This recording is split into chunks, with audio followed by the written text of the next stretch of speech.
नमस्कार, स्वागत है एक बार फिर आपका ये हिंदी पर। आज है 13 जनवरी 2022 और हिमाचल प्रदेश की आज की सबसे बड़ी खबरें हम आपके लिए लेकर आए हैं। हमेशा की तरह वीडियो को लाइक कर दीजिएगा। चैनल पर नहीं जुड़े चैनल को आप सब्सक्राइब जरूर करें। पेश है आज की सबसे बड़ी खबरें। पे कमीशन में होगा बदलाव, मुख्यमंत्री ने दिया आश्वासन। विसंगतियां दूर करने को बनाएंगे कमेटी। हिमाचल सरकार नए वेतन आयोग की विसंगतियों को दूर करने के लिए कमेटी का गठन करेगी। ये बात मुख्यमंत्री जयराम ठाकुर ने बुधवार को कही। उन्होंने कहा कि 3 जनवरी 2022 को अधिसूचित पे रिवीजन रूल्स में कुछ विसंगतियां रह गई है। विभिन्न कर्मचारी संगठनों ने इनके प्रभाव को देखने के बाद सरकार को फीडबैक दी है। मुख्यमंत्री ने कहा कि अराजपत्रित कर्मचारी महासंघ के ज्ञापन में भी 3 बिंदु आए थे। इसमें पंजाब की तरह 15% का तीसरा विकल्प, हायर ग्रेड के लिए 2 साल के राइडर और एश्योर्ड कैरियर प्रोग्रेशन स्कीम का जिक्र है। मुख्यमंत्री ने कहा कि कर्मचारियों की ओर से आया फीडबैक प्रारंभिक तौर पर सही है, इसलिए इसके हल के लिए कदम उठाए जा रहे हैं।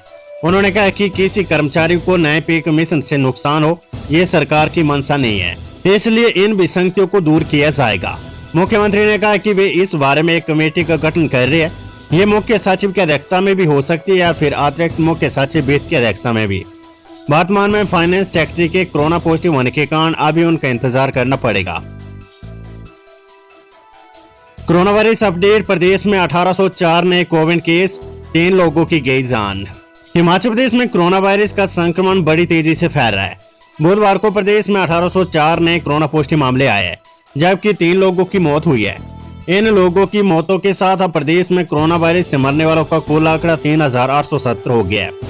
स्वास्थ्य विभाग की ओर से जारी बुलेटिन के अनुसार प्रदेश में कोरोना वायरस के एक्टिव केस का आंकड़ा 6937 हो गया है। कोरोना के मामलों में अगर इसी तरह बढ़ोतरी होती रही तो कल होने वाली कैबिनेट की बैठक में सरकार नई बंदिशों पर फैसला ले सकती है। आंगनबाड़ी केंद्र भी अब 26 जनवरी तक बंद। बच्चों के बाद अब स्टाफ भी नहीं आएगा। राज्य सरकार ने कोरोना की बंदिशों को आगे बढ़ाते हुए कुछ नए फैसले लिए। हालांकि ये फैसले विभागीय स्तर के हैं। बुधवार को महिला एवं बाल विकास विभाग ने प्रदेश भर में चल रहे आंगनबाड़ी केंद्रों को 26 जनवरी तक बंद करने का फैसला लिया है। इससे पहले ये फैसला सभी शिक्षण संस्थानों के लिए हुआ था। आंगनबाड़ी केंद्र बच्चों के लिए पहले से बंद थे, लेकिन आंगनबाड़ी वर्कर और हेल्पर को राशन के आवंटन के लिए बुलाया जा रहा था। अब इन सभी केंद्रों को पूरी तरह से बंद कर दिया गया है।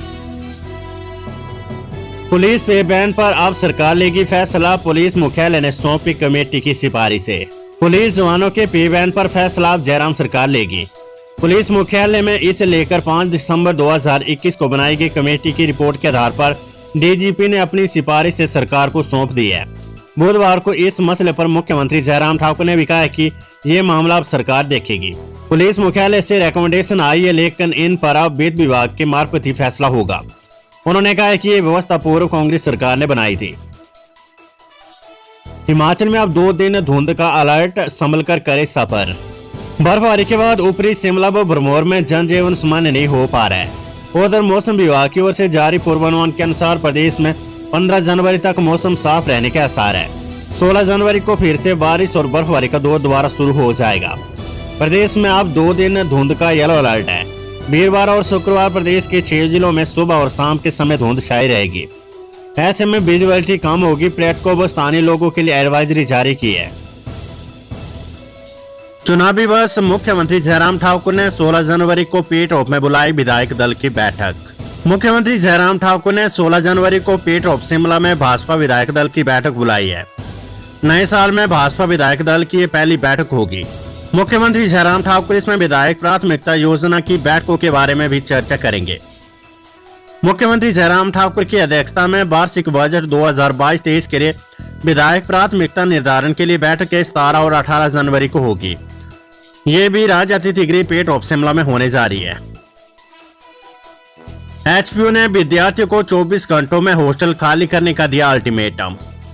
कोविड-19 के बढ़ते मामलों के चलते प्रदेश सरकार की ओर से जारी आदेशों के बाद हिमाचल प्रदेश विद्यालय एचपीयू ने हॉस्टलों में रह रहे विद्यार्थियों को वीरवार तक हॉस्टल खाली करने के आदेश दिए। प्रदेश सरकार की ओर से आदेश प्राप्त होने के बाद से विद्यालय प्रशासन लगातार हॉस्टल में ठहरे विद्यार्थियों को हॉस्टल के कमरों को खाली करने के निर्देश दे रहा है। बावजूद इसके विद्यार्थी हॉस्टल खाली करने को तैयार नहीं है। इसको देखते हुए विद्यालय प्रशासन ने विद्यार्थियों को अब हॉस्टल के कमरे खाली करने के लिए 24 घंटे का अल्टीमेटम दिया है।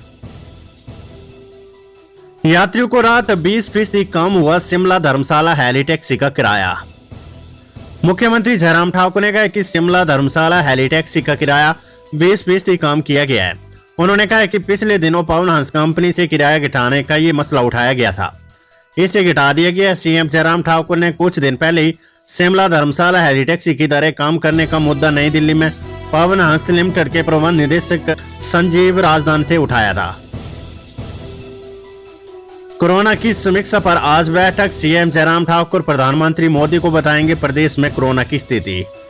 प्रधानमंत्री नरेंद्र मोदी गुरुवार को देश भर के मुख्यमंत्रियों के साथ वर्चुअल बैठक कर रही है।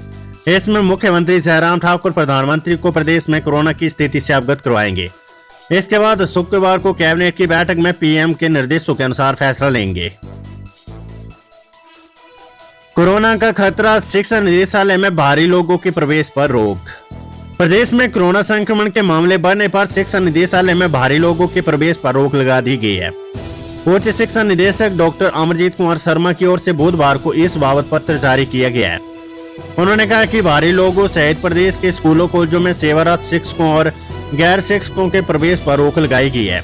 निदेशालय की विभिन्न शाखाओं में कार्यरत स्टाफ पर भी अन्य शाखाओं में जाने पर रोक लगा दी गई है। आदेशों की अवहेलना करने वालों के खिलाफ नियमानुसार कार्यवाही की चेतावनी भी दी गई है। बंदिश से बाहरी राज्यों के लिए बसों को 50% सवारियों के साथ चलाने की तैयारी। हिमाचल में कोरोना की रफ्तार बढ़ने से प्रदेश सरकार बाहरी राज्यों को जाने वाली बसों को 50% सवारियों के साथ चलाने की तैयारी कर रही है। 14 जनवरी को होने वाली कैबिनेट की बैठक में इस पर चर्चा होनी है। बाहरी राज्यों से हिमाचल आने वाली बसों में सवारियों की संख्या घट रही है। इसके चलते निगम प्रबंधन रूटों को मर्ज कर रहा है। निगम प्रबंधन का मानना है कि हिमाचल प्रदेश के लंबे रूटों को मर्ज नहीं किया गया है, बाहरी राज्यों के रूटों को मर्ज किया जा रहा है। खबर हाईकोर्ट से। हिमाचल हाईकोर्ट में महीने के 2 शनिवार वर्क फ्रॉम होम। कोरोना संक्रमण को देखते हुए प्रदेश हाईकोर्ट ने इस महीने 2 शनिवार यानी 15 और 22 जनवरी को छुट्टी का ऐलान किया है। इस दौरान स्टाफ के कर्मचारी वर्क फ्रॉम होम नियम का पालन करेंगे। इसमें ना तो कोर्ट का कार्य प्रभावित होगा और ना ही भीड़ बढ़ेगी। बिना मास्क के प्रदेश हाईकोर्ट परिसर में किसी को आने की इजाजत नहीं होगी। स्टाफ सहित सभी आगंतुकों को एहतियात बरतने के निर्देश दिए गए हैं। Weather update. हिमाचल में 416 सड़कें और 446 बिजली ट्रांसफार्मर अभी भी ठप, फिर बिगड़ेगा मौसम।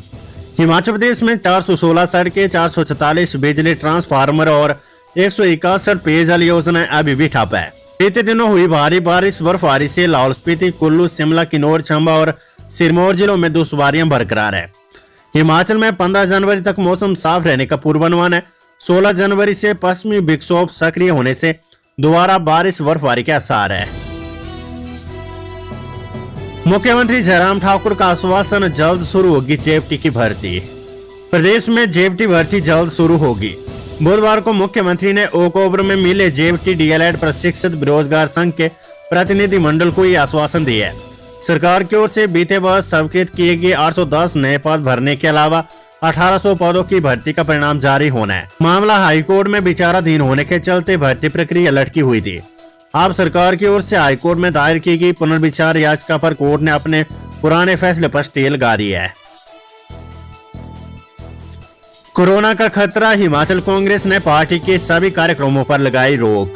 हिमाचल प्रदेश में कोरोना संक्रमण के बढ़ते मामलों के चलते प्रदेश कांग्रेस ने पार्टी कार्यक्रमों पर कुछ समय के लिए रोक लगाई है। कांग्रेस प्रदेश अध्यक्ष कुलदीप सिंह राठौर ने पदयात्रा भी स्थगित कर दी है। उनका कहना है कि प्रदेश में कोरोना संक्रमण की स्थिति को देखते हुए ये कदम उठाया गया है। कोरोना की स्थिति ठीक होने पर पुनः पार्टी कार्यक्रम चलाए जाएंगे।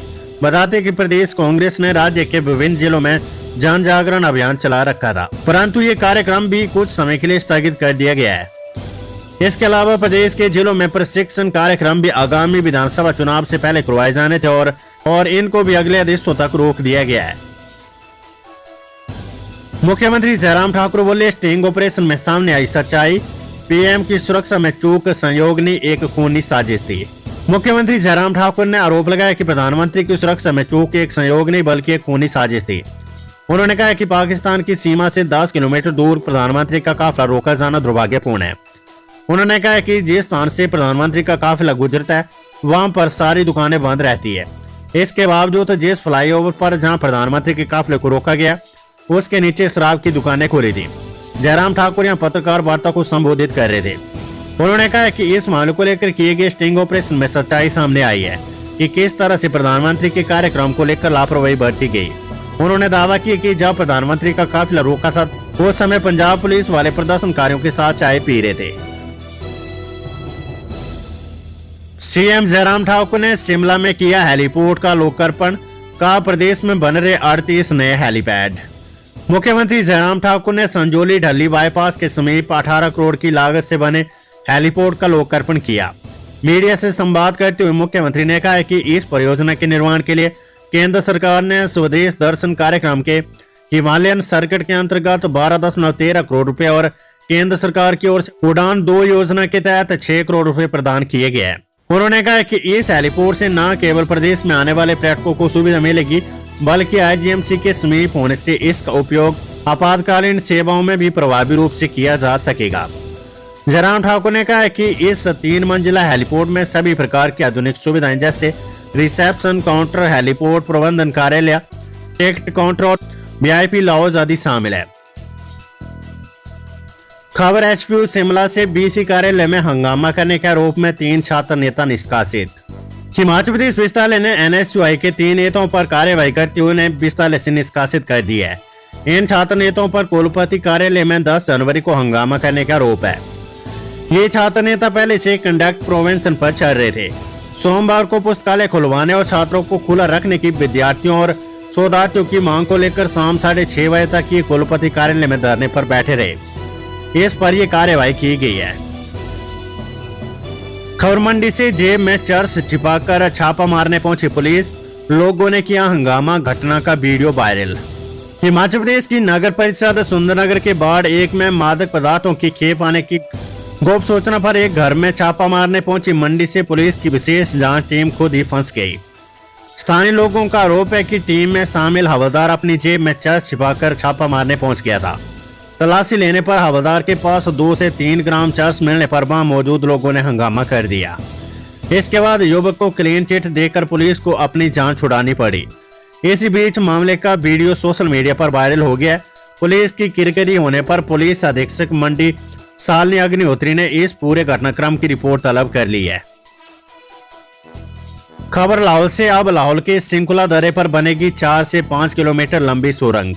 अटल टनल के बाद अब सिंकुला दर्रे पर 4 से 5 किलोमीटर लंबी सुरंग बनेगी।